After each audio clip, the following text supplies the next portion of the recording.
पर फिर से चलेंगे, उनसे जानेंगे, समझेंगे। एक रिपोर्ट देख लेते हैं। लेह में लड़ाई, पाक ने आग लगाई। जैन जी का कंधा, पाक का घिनौना धंधा। पाक का कपट, भारत में हिंसा मकसद।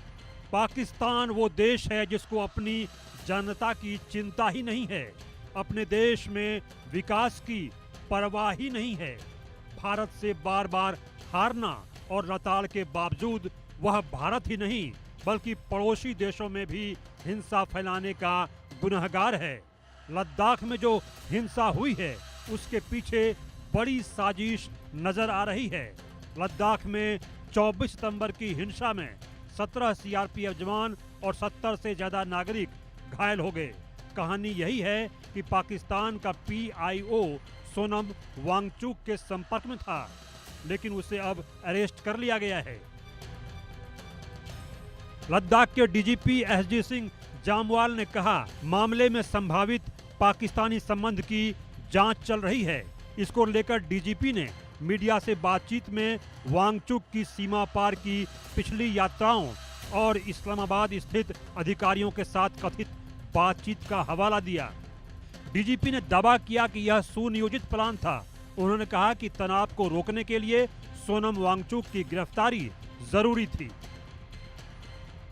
हमने एक पाकिस्तान पीआईओ भी पकड़ा था जो इनके साथ उनकी रिपोर्टिंग करके अक्रॉस भेज रहा था। उसके भी एक हमारे पास रिकॉर्ड है।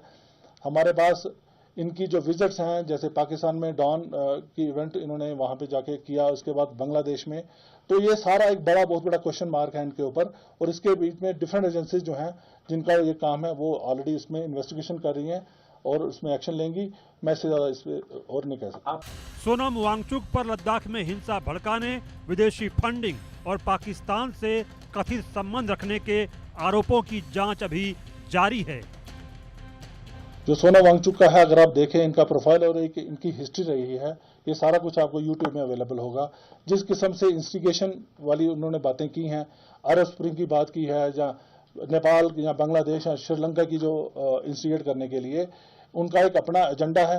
जहां तक आपकी फॉरेन फंडिंग की बात कर रहे हैं, उसके ऊपर ऑलरेडी प्रोसेस चल रही है। एफसीआरए की वायलेशन का कितना वहां पे है। सोनम वांगचुक को राष्ट्रीय सुरक्षा कानून के तहत गिरफ्तार कर जोधपुर जेल भेजा गया है। डीजीपी जामवाल ने सोनम वांगचुक को लद्दाख में हुई हिंसा का मुख्य सूत्रधार बताया है।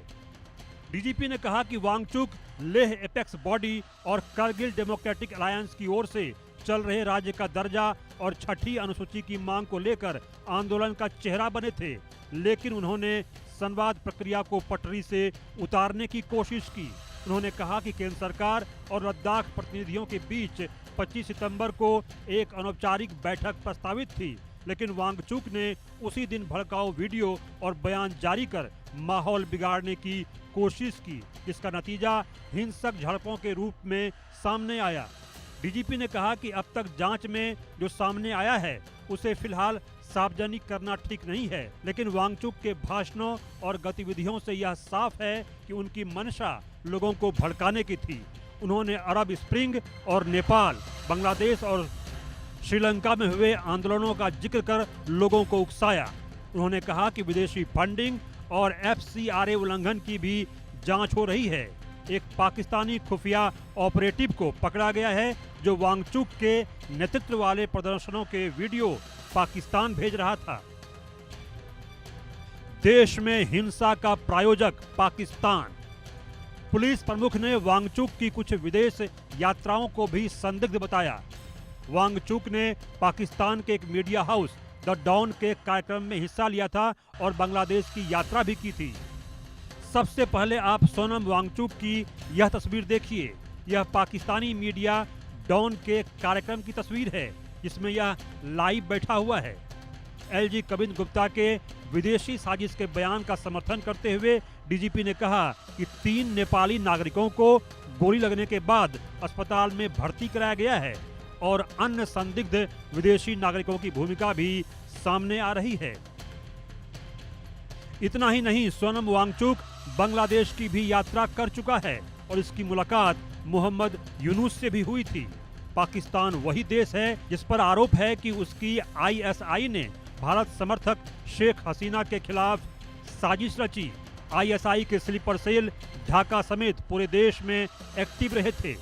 भारतीय खुफिया एजेंसियों की मॉनिटरिंग में यह भी खुलासा हुआ कि पाकिस्तान की खुफिया एजेंसी आईएसआई और पाकिस्तानी सेना 9 सितंबर से सोशल मीडिया पर लगातार नेपाल में भारत विरोधी नैरेटिव गढ़ने की कोशिश कर रहा था। हिंदू नाम वाले फेक अकाउंट्स का इस्तेमाल किया जा रहा था। वो दुनिया को बताने की कोशिश कर रहे थे कि नेपाल में आगजनी और सत्ता परिवर्तन के पीछे भारत है, और ये झूठा प्रोपेगेंडा नेपाल के लोगों तक पहुंचाकर वह नेपाल के लोगों को भारत के खिलाफ भड़काना चाहता था। जबकि पता चला है कि भारत के खिलाफ झूठे नैरेटिव में 82% अकाउंट्स पाकिस्तान से ऑपरेट हो रहे थे, वही 5% बांग्लादेश और इंडोनेशिया से चलाए जा रहे थे। वैसे यह पहला मौका नहीं है जब पाकिस्तान भारत के खिलाफ सोशल मीडिया पर झूठा प्रोपेगेंडा फैला रहा है। 10 मई को सीज फायर के बाद से अब तक भारतीय खुफिया एजेंसियों की एनालिसिस में 350 से अधिक पाकिस्तान की ओर से सोशल मीडिया पर झूठे कैंपेन सामने आ चुके हैं।